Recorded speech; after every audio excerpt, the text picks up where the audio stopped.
इंडिया बमुकाबला न्यूजीलैंड लुमने test match the सलोरम ورځې لوبه اختتام پذیر شوې ده چې د انډیا د میچ ګټلو چانسز ډیر زیات کم شوي دي. انډیا په سیکنډ اننګز کې زبردست بیټینګ کړې. په لومړني اننګز کې تاسو لالډي معلومه ده چې انډیا یو بدترین ریکارډ په خپل نوم کړی و. په 46 رنزونو باندې انډیا په خپل سټیډیم کې ټوټل ټیم آوټ شوی و په فرست اننګز کې د نیوزیلینډ خلاف. په سیکنډ اننګز کې د انډیا بیټسمنانو او سپیشلی ویرات کوهلی سرفراز کوله بیټینګ کړی. ریشب پنت زبردست بیټینګ کړی دی. نور خطه بیټینګ د انډیا فلاپ شوی دی. سکور کارت طرف ته راځو. د انډیا سیکنډ اننګز باندې خبره کوو. انډیا فرست اننګز کې 46 کړو چې نیوزیلینډ ورپسې په فرست اننګز کې 402 وکړ. تقریبا 354 لیډ چې کم دی نیوزیلینډ ورړولې و. ورپسې انډیا په فرست اننګز کې په سیکنډ اننګز کې 462 رنزونو باندې ټوټل ټیم آوټ شوی دی چې اخرنۍ وکټ د انډیا ډېر زر پریوتی جی. یشسوي جیسوال په 35 روهت شرما 52 ویرات کوهلی 70 خادین اخته نن ورځ لوبه چې کومه ده د نخکته بیټسمنانو کړی دی. سرفراز 150 باندې آوټ شو. ریشب پنت په 99 رنزونو باندې آوټ شوی دی چې دوه ډېر زبردست پارټنرشپ کړو. کوله بیټینګ دواړو کړی دی.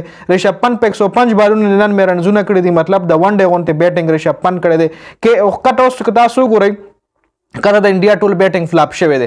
کې ال راهول په 12 رنز، جدیجا په 5، اشوین په 15، کلدیپ 6، بمرا 0، سراج 0 جی. نټ آوټ چې کم دی په دې کې کلدیپ یادو پاتې شوی دی. د نیوزیلینډ طرف ټیم ساوثي 15 ور 53 یو وکټه. میډ هنری پکې 3 وکټې شتي 102 رنزونه ورکړي دي. ویلیام اورورک 92 رنزونو باندې 3 وکټې. اجاز پټیل 18 ور 100 رنزونه ورکړي 2 وکټې. یو وکټه پکې گلین فلیپس ایشتلی دا او ریچن راویندرا 6 ور 30 رن ورکړي وکټ یوم نه ایشتلی جی.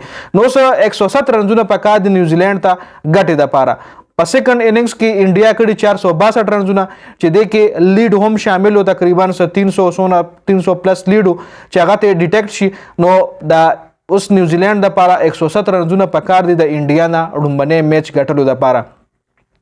پیچ په چې کمای سبا اخرنۍ ورځ د ټیسټ مطلب میچ خو به ډرا کیږي نه. میچ خو به یا نیوزیلینډ ګټي یا به انډیا ګټي. خو پیچ په سپینر بالرانو د پر ډیر زیات خوي یو انډیا با ټیک په سپینرانو کوي. د نیوزیلینډ بیټینګ نن شروع شوی چې 0 رنزونه دي 0 کلاډیان آوټ او صرف سلور بالونه نیوزیلینډ په دې ورځ کې وخلي دي.